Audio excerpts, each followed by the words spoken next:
ഇന്ന് ഇന്ത്യയിൽ ഏകദേശം 46ഓളം സെബി രജിസ്റ്റേർഡ് ആയിട്ടുള്ള അസറ്റ് മാനേജ്മെന്റ് കമ്പനികൾ അല്ലെ മ്യൂച്വൽ ഫണ്ട് കമ്പനികളുണ്ട്. ഈ മ്യൂച്വൽ ഫണ്ടുകൾ ആയിരക്കണക്കിന് മ്യൂച്വൽ ഫണ്ട് സ്കീമുകൾ ലോഞ്ച് ചെയ്തിട്ടുണ്ട്. ഓരോ ആഴ്ചയിലും 3 മുതൽ 5 NFOകൾ അതായത് ന്യൂ ഫണ്ട് ഓഫറുകളും പല സമയങ്ങളിലും നമ്മുടെ മാർക്കറ്റിൽ അവൈലബിൾ ആണ്. ഒരു സാധാരണ ഒരു ഇൻവെസ്റ്ററെ സംബന്ധിച്ചിടത്തോളം അവർ ഏത് മ്യൂച്വൽ ഫണ്ട് കമ്പനിയിൽ ഇൻവെസ്റ്റ് ചെയ്യണം, അല്ലെങ്കിൽ ഏത് അസറ്റ് മാനേജ്മെന്റ് കമ്പനിയുടെ മ്യൂച്വൽ ഫണ്ട് സ്കീമുകളിൽ ഇൻവെസ്റ്റ് ചെയ്യണം, ഏത് തരത്തിലുള്ള മ്യൂച്വൽ ഫണ്ട് സ്കീമുകളിൽ ഇൻവെസ്റ്റ് ചെയ്യണം, ഈ കാര്യങ്ങളെല്ലാം സാധാരണക്കാരായിട്ടുള്ള ഇൻവെസ്റ്റേഴ്സ് വളരെ കൺഫ്യൂസ്ഡ് ആണ്. ഇന്നത്തെ സാഹചര്യത്തിൽ നൂറുകണക്കിന് മ്യൂച്വൽ ഫണ്ട് സ്കീമുകളും അതേപോലെ ഓരോ ആഴ്ചയിലും 4, 5, 10 NFOകളും വരുന്ന ഒരു സാഹചര്യത്തിൽ പല മ്യൂച്വൽ ഫണ്ട് ഇൻവെസ്റ്റേഴ്സും 30 മുതൽ 50 വരെയും മ്യൂച്വൽ ഫണ്ട് സ്കീമുകളിൽ നിക്ഷേപം നടത്തിയിട്ടുണ്ട്. മ്യൂച്വൽ ഫണ്ട് നിക്ഷേപങ്ങൾ നടത്തുവാനായിട്ട് വളരെ ഈസിയാണ്. നിങ്ങളൊരു അക്കൗണ്ട് ഓപ്പൺ ചെയ്ത് നിങ്ങളുടെ KYC പ്രോസസ്സ് കംപ്ലീറ്റ് ചെയ്ത് കഴിഞ്ഞാൽ നമ്മുടെ ഇന്ന് ഇന്ത്യയിൽ അവൈലബിൾ ആയിട്ടുള്ള ഒരുപാട് ഡിജിറ്റൽ പ്ലാറ്റ്ഫോമുകളുണ്ട്. ആ ഡിജിറ്റൽ പ്ലാറ്റ്ഫോമുകളിൽ നിന്നും ഈ 46 മ്യൂച്വൽ ഫണ്ട് അസറ്റ് മാനേജ്മെന്റ് കമ്പനികൾ ലോഞ്ച് ചെയ്തിരിക്കുന്ന ആയിരക്കണക്കിന് മ്യൂച്വൽ ഫണ്ട് സ്കീമുകൾ ഇൻവെസ്റ്റ് ചെയ്യാനായിട്ടുള്ള അവസരമുണ്ട്. ഒരു ഇൻവെസ്റ്ററെ സംബന്ധിച്ചിടത്തോളം പലപ്പോഴും അവർ ഗൂഗിളിലും അല്ല സോഷ്യൽ മീഡിയകളിലും യൂട്യൂബുകളിലും മറ്റും നിന്ന് കിട്ടുന്ന ഇൻഫർമേഷൻ്റെ ബേസിസിൽ ഓരോ ദിവസവും പുതിയ പുതിയ ഫണ്ടുകൾ വാങ്ങിക്കൂട്ടുന്ന ഒരു പ്രക്രിയയാണ് ഇപ്പോൾ നടന്നുകൊണ്ടിരിക്കുന്നത്. എനിക്ക് ഇതേപോലെയുള്ള ഒരുപാട് കേസുകൾ അറിയാവുന്ന കേസുകളുണ്ട്. സാധാരണയായിട്ട് ഇതേപോലെയുള്ള നിക്ഷേപങ്ങൾ നടത്തിയതിന് ശേഷമാണ് മറ്റൊരാളെ കൺസൾട്ട് ചെയ്യുകയും ഞാൻ ഇത്രയും മ്യൂച്വൽ ഫണ്ടുകളിൽ നിക്ഷേപം നടത്തിയിട്ടുണ്ട്, ഇത് ഞാൻ എന്താണ് ചെയ്യേണ്ടത്, ഇത്രയും മ്യൂച്വൽ ഫണ്ട് സ്കീമുകൾ ഞാൻ ഫ്യൂച്ചറിലേക്ക് കണ്ടിന്യൂ ചെയ്യേണ്ട ആവശ്യമുണ്ടോ, ഇതേപോലെയുള്ള അനവധി ക്വസ്റ്റ്യൻസ് ആണ് സാധാരണക്കാരായിട്ടുള്ള നിക്ഷേപകർ നമ്മളോട് ചോദിക്കുന്നത്.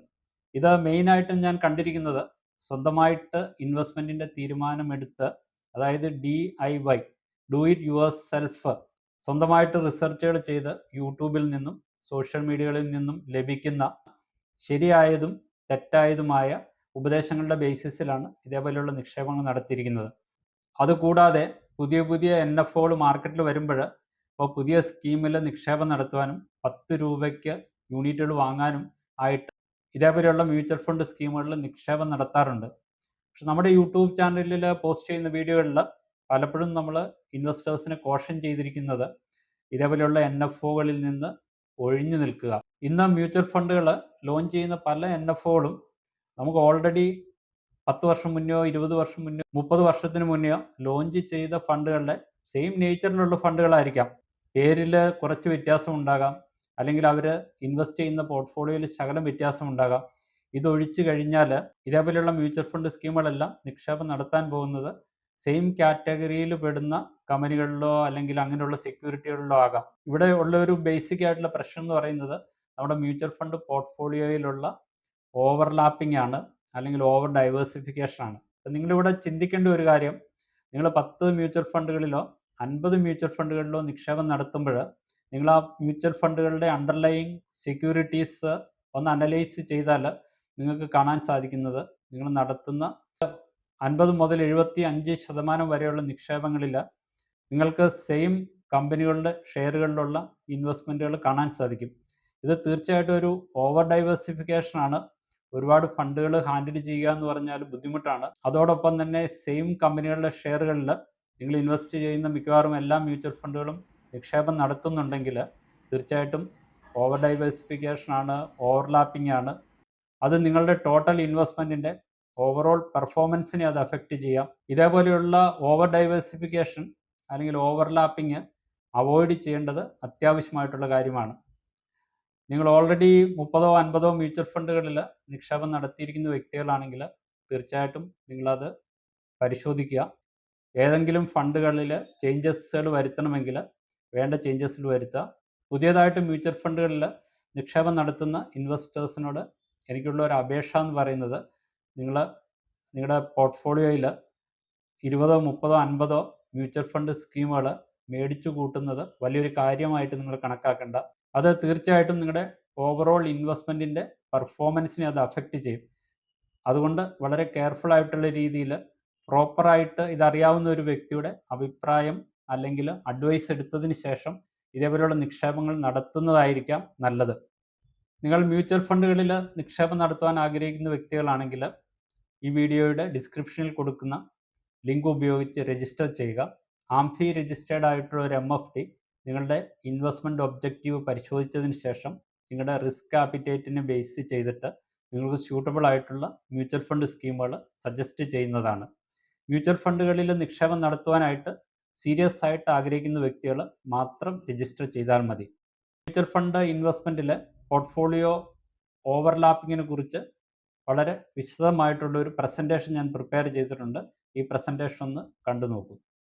Overlapping mutual funds, a hidden risk in your portfolio.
ഇപ്പോൾ നിങ്ങൾക്ക് വ്യക്തമായിട്ട് മനസ്സിലായിട്ടുണ്ടാവും എന്താണ് മ്യൂച്വൽ ഫണ്ട് പോർട്ട്ഫോളിയോയിലുള്ള ഓവർലാപ്പിംഗ് അല്ലെങ്കിൽ ഓവർ ഡൈവേഴ്സിഫിക്കേഷൻ, എങ്ങനെ നമുക്ക് ഓവർ ഡൈവേഴ്സിഫിക്കേഷൻ അല്ലെങ്കിൽ ഓവർലാപ്പിംഗ് ഐഡൻറ്റിഫൈ ചെയ്യാം, ഭാവിയിലേക്ക് ഓവർലാപ്പിംഗ് അവോയ്ഡ് ചെയ്യുന്നതിന് വേണ്ടിയിട്ട് എന്തെല്ലാം കാര്യങ്ങളാണ് നമ്മൾ ചെയ്യേണ്ടത്.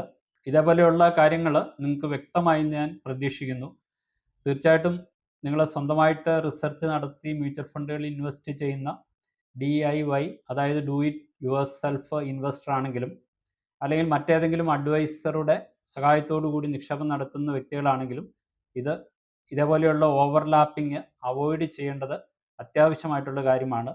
ഈവൻ മ്യൂച്വൽ ഫണ്ടുകളിൽ നിങ്ങൾക്ക് നിക്ഷേപം നടത്തുവാനായിട്ട് അഡ്വൈസ് ചെയ്യുന്ന പല വ്യക്തികളും പലപ്പോഴും പുതിയതായിട്ട് മാർക്കറ്റിൽ വരുന്ന NFO, അതായത് ന്യൂ ഫണ്ട് ഓഫറുകളിലെല്ലാം നിക്ഷേപം നടത്തുവാനായിട്ട് പ്രേരിപ്പിക്കുന്നുണ്ടാവുക. തീർച്ചയായിട്ടും നിങ്ങളുടെ ഹാർഡ് ഏൺഡ് ആയിട്ടുള്ള പണമാണ് നിങ്ങൾ ഇൻവെസ്റ്റ് ചെയ്യുന്നത്. ഇതേപോലെ തെറ്റായിട്ടുള്ള അഡ്വൈസ് ആരെങ്കിലും നിങ്ങൾക്ക് നൽകിയാൽ നിങ്ങൾ വിജിലൻ്റ് ആയിട്ടിരിക്കുക. നിങ്ങളുടെ ഹാർഡ് ഏൺഡ് ആയിട്ടുള്ള പണം ഏതൊക്കെ രീതിയിൽ ഇൻവെസ്റ്റ് ചെയ്യണമെന്ന് നിശ്ചയിക്കുന്നത് നിങ്ങളാണ്. മ്യൂച്വൽ ഫണ്ടുകളിലുള്ള നിക്ഷേപം വളരെ റിസ്കി ആയിട്ടുള്ള നിക്ഷേപങ്ങളാണെന്ന് മനസ്സിലാക്കുക. ഷോർട്ട് ടൈമിലേക്ക് മ്യൂച്വൽ ഫണ്ടുകളിൽ നിക്ഷേപം നടത്താതിരിക്കാൻ ശ്രമിക്കുക. നിങ്ങൾ നടത്തുന്ന നിക്ഷേപങ്ങൾ SIP റൂട്ടിലാണെങ്കിൽ, സിസ്റ്റമാറ്റിക് ഇൻവെസ്റ്റ്മെൻറ്റ് റൂട്ടിലാണെങ്കിൽ തീർച്ചയായിട്ടും നിങ്ങൾക്ക് കോസ്റ്റ് ആവറേജിങ്ങിൻ്റെ ഫുള്ളായിട്ടുള്ള ബെനിഫിറ്റ് ലഭിക്കുവാനും ലോങ് ടൈമിലേക്ക് പവർ ഓഫ് കോമ്പൗണ്ടിങ്ങിൻ്റെ എഫക്റ്റും ചേർത്ത് ദീർഘകാലത്തേനുള്ള നിക്ഷേപങ്ങളിൽ നിന്ന് നിങ്ങൾക്കൊരു നല്ലൊരു ഗെയിൻ ലഭിക്കുമെന്ന് പ്രതീക്ഷിക്കാം. ഇതേപോലെ യൂസ്ഫുൾ ആയിട്ടുള്ള 1200ഓളം വീഡിയോകൾ ഈ യൂട്യൂബ് ചാനലിൽ പോസ്റ്റ് ചെയ്തിട്ടുണ്ട്. ഈ ചാനലിൽ പോസ്റ്റ് ചെയ്യുന്ന വീഡിയോകൾ യഥാസമയം നിങ്ങളിൽ എത്തണമെങ്കിൽ ചാനൽ സബ്സ്ക്രൈബ് ചെയ്യുക, ഈ വീഡിയോ ലൈക്ക് ചെയ്യുകയും മറ്റുള്ളവരുടെ അറിവിലേക്ക് ഷെയർ ചെയ്യുകയും ചെയ്യുക. ഇതേപോലെ യൂസ്ഫുള്ളും ഇൻഫോർമേറ്റീവുമായിട്ടുള്ള മറ്റൊരു വീഡിയോയുമായിട്ട് മറ്റൊരവസരത്തിൽ കാണുന്നവരെ നന്ദി, നമസ്കാരം.